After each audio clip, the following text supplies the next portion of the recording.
Honestly, I think I look forward to the next Silent Hill 2 remake trailer about as much as I do a bowel movement on public transport.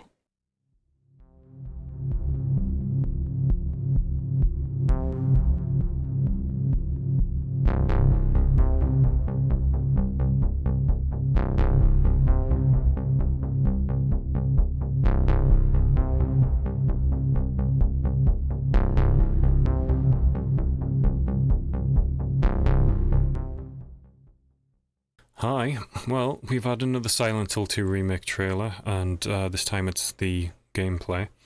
Overall reaction seems to be much more negative than it was originally with the first trailer. Honestly, that is a little bit disappointing because I would have hoped that all of the red flags with the story would have proven to be more of a deterrent than just gameplay. Because, like, who the fuck gives a shit about gameplay with Silent Hill 2? Really. But I guess we're getting there. Let's look at all of the burning dumpster fires in the new gameplay trailer. Now, I mean, the thing is, it's a gameplay trailer. It's always the pattern that, you know, they do a story trailer and then a gameplay trailer. So whenever this trailer did turn up, this second trailer, I did have a feeling that it was going to be gameplay and it wasn't going to be anything really delving into the story, though there are some things which obviously have implications from what we've seen. But let's just have a look at it bit by bit. So we start with the corpse in the chair. Immediately we see the fact that Bloober Team just lack the nuance capable of telling the game's story properly. The visuals, the symbols, the exposition of Silent Hill 2 Remake all so far are just, they're looking too overt, they're too direct, they're all just too in your face, and they're lacking any of the like required lyricism, nuance or subtlety of the original where it's, you know, greatly needed. I have a feeling that Bloober Team will do the cliched thing with this scene, and they're gonna have James slowly like lift the jacket or whatever it is from this guy's head, and like just as the face is about to be revealed, it'll probably, you know, the camera will cut away, just, you know, to be cliched. The original scene manages to not show the face of the corpse in the chair, despite it not being covered up. They do it simply through the clever use of the camera.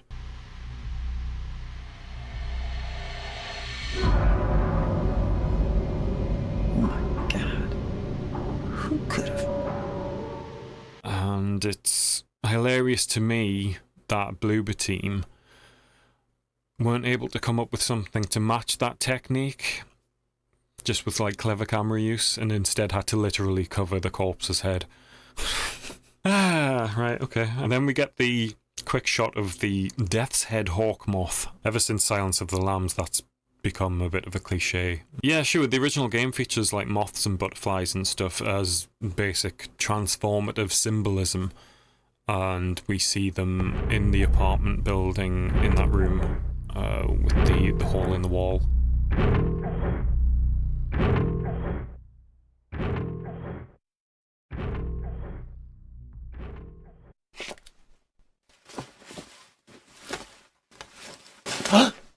And we see them at the end with the final boss fight.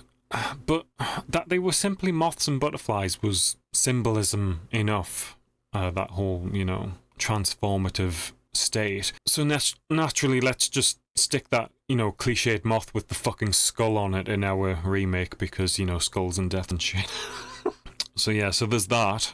That's nice and subtle. And then we see the corpse in what I'm guessing is, I mean, it has to be, but I'm guessing that this is the corpse in the fridge in the room where you meet Eddie originally, that he denies having anything to do with. This was better in the original for being obscured, because you couldn't really see the corpse beyond kind of the legs that were sticking out.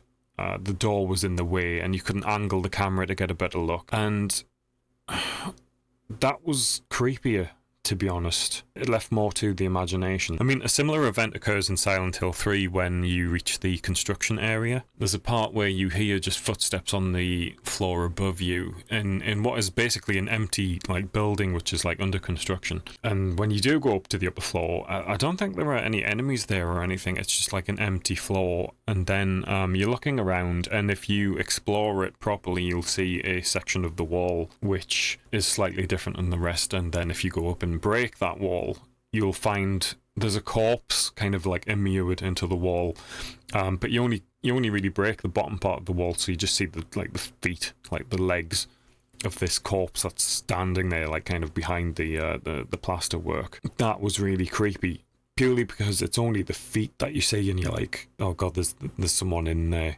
And it was the same with the fridge in Silent Hill 2. It always kind of gave me the impression that the footsteps were, it was almost like it was the ghost of that person in the wall kind of stomping towards their final resting place.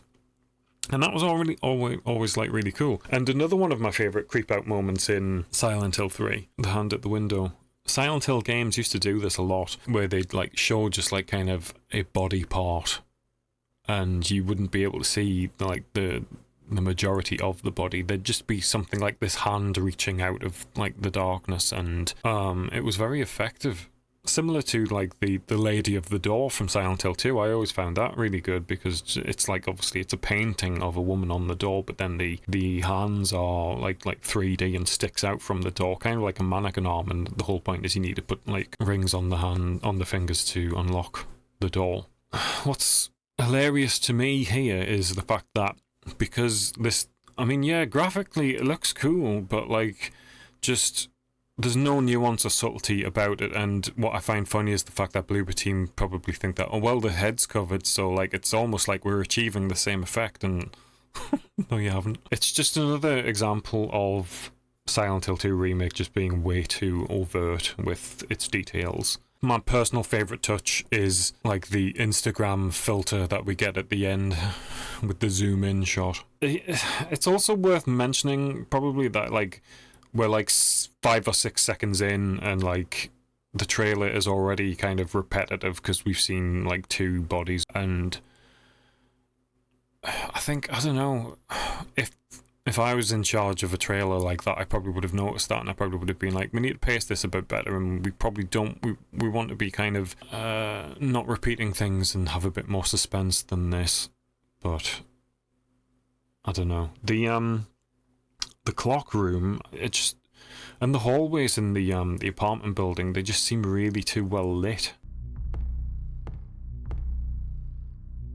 Later scenes in this trailer do at least seem to be darker, but like already this area is like far too bright. Here in this trailer, like James is just kind of, it's almost like he doesn't need the flashlight at all. It's like with the original trailer when he finds the incredibly subtle bloody handkerchief and turns around and sees the mannequins behind him and Pyramid Head, and the whole thing's just far too well lit. Obviously, lots of people have mentioned the animations, the walking, climbing up the stairs, the opening of the door, the melee animations are really stiff. This outside shot confirms to me what I said about the fog in the last video. This looks like shit. It looks like car fumes, or like a car that's backfiring or something like this. It doesn't look like fog.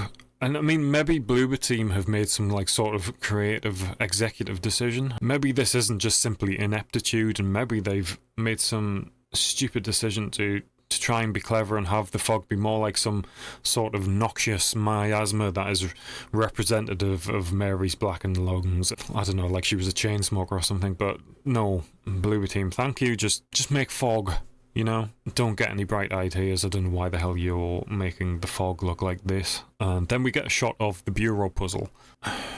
It's just, it seems really simplified now. God, if I was making a game, I would not be putting the puzzles in the trailer. Like, maybe some of like the physical like button pressing or something that isn't really spoiling anything, but like you wouldn't put the descriptor of a puzzle in a trailer. And I mean, if you look at like the bureau, obviously this is the coin puzzle from the original game. If that poem on the top is like the full extent of the poem. I don't know whether, like, obviously I don't know whether this remake has the puzzle difficulty select, like that separate difficulty select like the original game, and maybe this is just like a low difficulty version of the poem.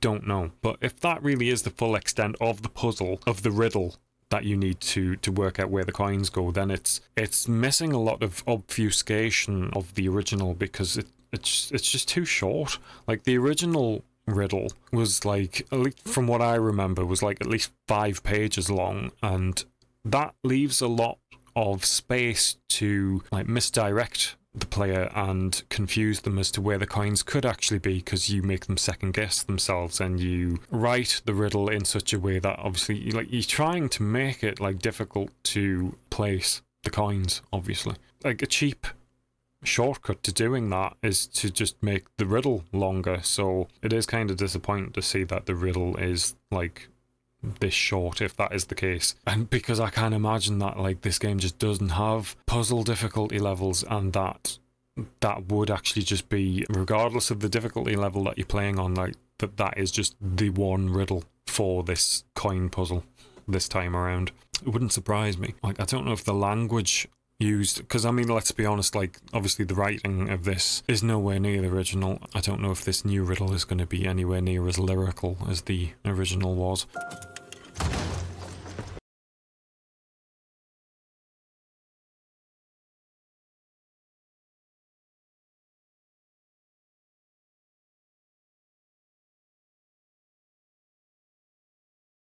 Is this a second fucking dress in the game?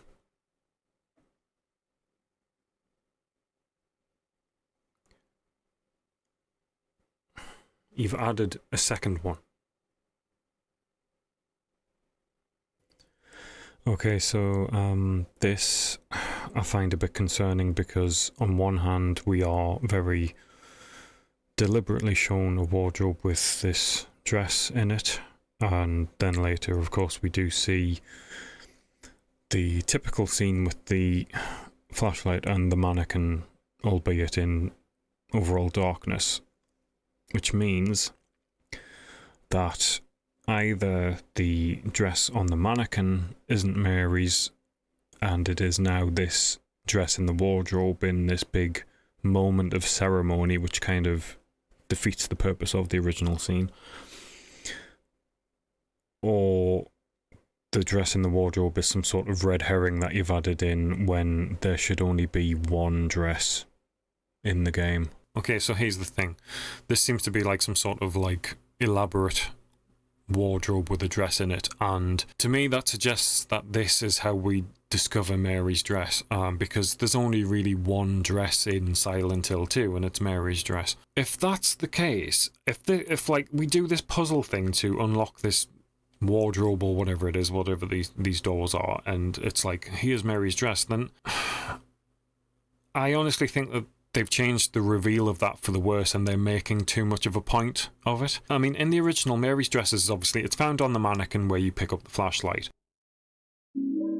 But the whole point of the scene is that the dress, like the truth of that dress being there, is sandwiched in between two completely sensory distractions, because you go, like, you interact with that mannequin because, oh, there's the flashlight, and you pick that up, and as soon as you do and add that to your inventory and come back out again, like once you've equipped it, like a mannequin monster bang pops up right behind the dress mannequin in front of you, and you're just like, oh shit. So like you've got like flashlight, the dress, and the monster, and you just go bang bang from one end to the other, and the whole point is that the truth was right in the middle in between, and like they did that deliberately to make you kind of miss it, but to see if you did pick up on it, on the familiarity of that dress. This seems to be doing the complete opposite, because if this is like some sort of wardrobe that you unlock with like some sort of key item, then they are sending you on a fetch quest to unlock this like elaborate wardrobe, and then they're like, ta-da, here's the dress, and it's like, no, what are you doing? Like, you've done the fucking opposite fucking thing. If that's what this is, like I said, I mean, there's only one dress in Silent Hill 2, so like to see this in the trailer where you open it and this door of whatever this is, this wardrobe, and there's this dress hanging there. Presumably it's Mary's fucking dress, and there's a lot of ceremony about it, and that's the complete opposite of what the original game did, but never mind. It shouldn't be like some sort of like big ceremonial like fucking revelation of, oh, there's the dress, look, it's Mary's dress. It's like, if that's true, if that's what I'm saying, then it just goes to show that like Bloober Team, like, they understand the story and the main beats and the things that Team Silent did with the original game on a very surface level, and they see the hype that people have about Mary's dress on the mannequin, but they don't fucking understand the storytelling method that went into that, or like the fact that you should like try to obfuscate and keep things mysterious. But never mind. And then we get like the start of like kind of the combat sections, which is what this trailer was meant to be about anyway. They just decided to throw a bunch of fucking storytelling red flags up in front of us first. The mannequin pops out of nowhere right in front of James, and like he doesn't react because he's too busy fiddling with his flashlight or like his jacket pocket. I mean, I'm guessing that this is meant to be that flashlight scene where like he's gotten the flashlight. If you slow down the footage in the video, like it's like he's getting the flashlight and equipping it, and then bang, there's the mannequin. The problem, of course, is that if you've recreated the original scene, which it's hard to see in this shot, then what the fuck is the second dress in the wardrobe other than something that is screwing with the significance of the dress on the mannequin? It's the whole fucking purpose of that scene. It's not the flashlight, it's not the monster, it's the fucking dress. That's what that scene is about, it's the fucking dress. And I don't know. Is the dress in between? Why is there a second dress in the wardrobe? Is it on the mannequin? This is why I make these fucking videos. It's the arrogance of Bloober Team to think that like they're qualified to rewrite one of the greatest fucking storylines and the ways in which that story was told that we've ever fucking seen. Like, who the fuck Bloober Team? So yeah, like the thing, apart from the fact that like this seems to be that original scene and they've like remixed it in a way that just removes all of its fucking purpose and fucking impact. The way that James is animating is just incredibly fucking video gamey. And this is the kind of fucking game where you probably should have thought ahead about some of the nuances of how you would have James reacting to things. I mean, for fuck's sake, the original game has James like turning his head and looking at stuff in the environment, like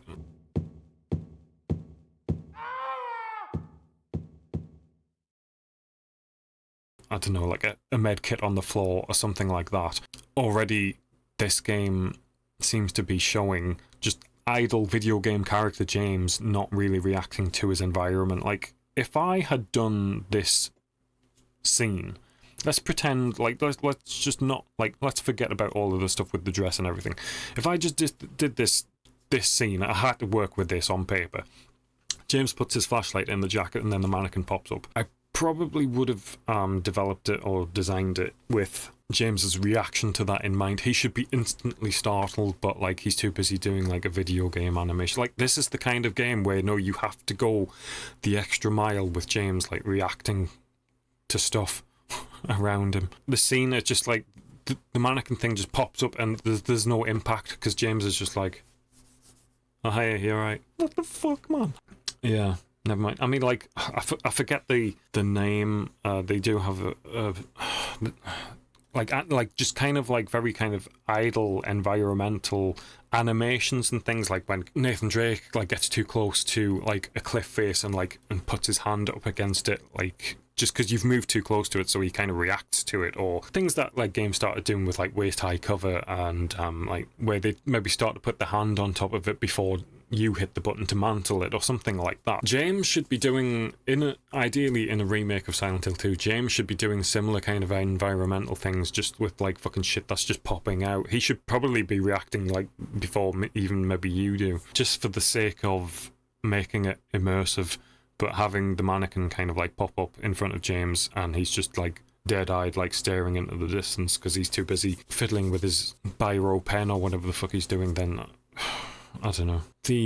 Again, I mean, the combat just seems really stiff, but it's not in the way that like James would be stiff because he's a loser that can't swing a stick properly. It's just Bloober Team being stiff. It's the rigor mortis in their fucking talent. Like what the animations when James is getting grabbed are just stiff. Like, we all kind of sensed that Bloober Team weren't going to be able to knock the gameplay out of the park with this one. Then we get the X button prompt. Now, I mean, the thing is, like, mashing buttons to shake off enemies in horror games isn't a problem. It's been there the entire time, whether it was Jill trying to break free of Nemesis or, you know, stomping on a zombie's head that was prone on the floor and had grabbed your leg or any of that kind of thing. Like, that whole mashing buttons to shake off enemies in horror games isn't a problem. The problem here, I think, is just that the fact that the prompt is on screen just like because this game is treating you like a fucking idiot with the way that it tells its story, with the way that it presents the puzzling, mysterious elements of its world, with the way in which it tells you to deal with combat. It's treating you like a moron. Here, hit the X button to push the enemy off. Yeah, we know, Bloober Team. We've been doing this shit for 20 odd years now. And then we get fucking reap what you sow. I mean, there's just no fucking nuance in this writing whatsoever. It's like, this is just so surface level. This is a strong argument for why fans shouldn't be allowed fucking near something. Bloober Team, you're not capable of retelling this story. Reap what you sow. I mean, for fuck's sake. If you look at the most, what I feel, the most like memed or the most prominent fucking example of the writing on the wall in the original Silent Hill 2 was there was a whole "Here It's Gone Now." But my favourite one is the one where it's like, if you want to see Mary again, perhaps you should just die, but you might be going to a different place than Mary, James. You can feel the venom behind that. One thing I always liked about that particular bit of writing on the wall is because I'm like, it's hard to describe in words because it's more of a feeling, but I'm like, where is that voice coming from? You know, because it seems to have a kind of sense of identity that just that, in particular, that piece of writing on the wall, it's like, where is that really coming from? For lack of a better word, who is saying that? Which is one of the things that I always enjoyed, and enjoyed the ambiguity of it. Having a simple sentence like "reap what you sow." The daft thing is, that original statement from the original Silent Hill 2 has more venom in it and more anger, and yet feels more mysterious and less like it's saying, "Oh, by the way, James, you fucking murderer," than "reap what you sow" does. Because with the original piece of writing, you're still in that kind of like confused kind of state by this point where you're not really seeing James properly yet. You can't see him for the fog. So this statement on the wall, it's accusatory, but you're kind of defensive when you read it. It feels more like someone's threatening James rather than that James has kind of done anything wrong at that point. Again, kind of going back to my first video, a lot of that's playing off of our expectations from having played the first Silent Hill, where Harry was a very just normal kind of nice bloke. So, like, you know, he had no guilt. He wasn't the villain, and we're approaching Silent Hill 2 like that. And so when we see that writing on the wall, it's there is kind of an element of disbelief still, whereas just like "reap what you sow," just like that is like, it's too blunt and accusatory. It's just like the telegraphing of the unreliable narrator issues that the first trailer had. And it's another example of the game just being written by someone that, like, doesn't have a fucking poetic fucking bone in their body. There's no lyricism in this. It's either Bloober Team appreciate this story on a very surface fucking level, or they certainly think that you do, because everything about their exposition in this game so far is like basic as fuck, and they are either incapable or deem you incapable to handle anything that's written with greater density than this. It's just really fucking disappointing. There's more combat jank. I mean, people are saying that the guns sound bad. I agree, but to be honest, it's at the fucking bottom of the list for problems and sirens that are going off throughout this footage. Like, the sound of the guns, I don't really give a shit. Any other game, any other day, it might be a bit more important, but here there's just so much, like, crap piled on top of the sound of the guns that, like, it's just, I'm not a big fan of James's facial expression when he's holding the knife. It just seems... I mean, this is obviously meant to be the knife that he's just received from Angela, I'm guessing. I mean, it has to be. They might have completely just rewritten how all of this fucking occurs, but I wouldn't put it past them. But presumably this is when he receives the knife from Angela. And he just looks really weirdly smug or, like, conceited or, like, I don't know what the fuck is going on with his expression here. It's just weird.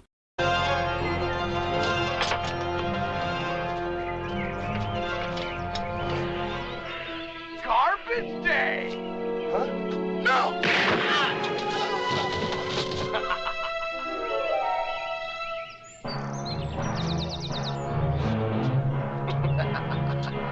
Like, it's just not the vibe that you would expect from that scene. It's just like, He's looking at it like fucking Patrick Bateman. I don't know what the fuck's going on. And then we get the nurse shot. Now, there's another YouTuber guy who I follow. I don't know how it's pronounced. I'm guessing it's Kaza. He put up a video the other day, and he quite rightfully points out that this nurse kind of collapses in a very humanizing, pained way, which they really shouldn't be doing. And I absolutely agree. Like, the way that, like, this nurse gets shot and then falls down, like, clutching herself is just, like, so fucking out of touch with the otherworldliness of these nurses. I mean, originally, yeah, you'd shoot them and you'd just put them down, but other than the odd fucking, like, the really weird kind of noises that they'd make, they wouldn't be reacting in a kind of logical way. They'd just be kind of getting stunned if they were kind of moving towards you and twitching and shit, but they certainly shouldn't be reacting to being shot in the wrong fucking place. I slowed down the footage here in the video, and this appears to basically be like a heart shot. It kind of, like, it registers here. The pistol shot, it lands kind of like in the upper chest. So why the nurse, like, clutches her stomach like they need fucking Imodium all of a sudden when being shot in the chest, I've got no idea. The nurse after this is like is in full on, like, twitch mode finally, but at the same time not reacting to James when they really should. Yeah, I don't know. And then right after that, fucking Captain fucking Price over here fucking vaulting over the wall is just... Why the fucking hell is the nurse doing, like, tactical fucking assault shit? They don't know what they're fucking doing. They don't know what they are fucking doing. Finally, we have the Pyramid Head scene at the end, which it's hard to tell what this is, but I'm guessing it looks the most similar to the fire exit scene in a way, just the way James is opening the door and looking right like that. And it's another lingering out of focus shot where we see Pyramid Head in the background, and here he's just fucking just staring off into space, not reacting to James at all. There's no assault on the senses. There's no, like, oh shit, what the fuck, shit, oh Christ, Pyramid Head is here and he's onto me and I'm now suddenly having a very bad day. Like, he's just out of focus in the background, just kind of like, he seems to be holding, like, a lion figure in one hand and he's got the great knife in the other. At least that's what it looks like with all of the blur. But, like, Pyramid Head shouldn't just be standing there staring out looking into fucking space. If James comes across him, like, Pyramid Head should be, like, fucking on him. All of my anger about this project, I've gotten it out.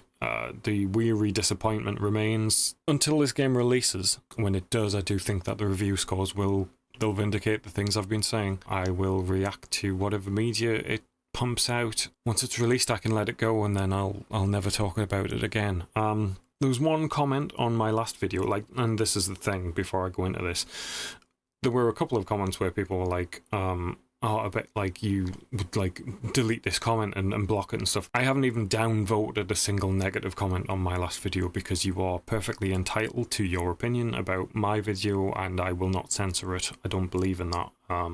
You can come in there swinging and call me a fucking idiot and whatever. That's fine. I'm not going to throw a tantrum over that. If you want to feel that way, then you have that right. I'm not going to complain about negative stuff on my videos or negative reactions to my videos. But there was one comment that I didn't really address. I just kind of rolled my eyes. I was like, right, okay. And it was just someone coming into my last comment section swinging, just being like, yeah, right, we'll see you on launch day. No, you won't. You will never see me on any system playing this, and if it really gets bad enough, I'll give out my fucking IDs and you can check my accounts from here to eternity. You will never see this game added to any of my libraries. I'm never playing it. I am here to give my opinion up until the day it releases. Once it does, I can let it go, because I think what irks me the most about this is this anticipatory period where, because we can't play it yet, some people out there still can't see it for themselves, like just how shit this project is. So that's why I'm making these videos about Silent Hill 2 Remake, D-Make, Shitmake. I call it Shitmake personally, in privacy. Yeah, I just call it Shitmake. But I'm a bit less amped up than I was the last time, but then again, like I said, this was just going to be a combat trailer. That's what I was expecting.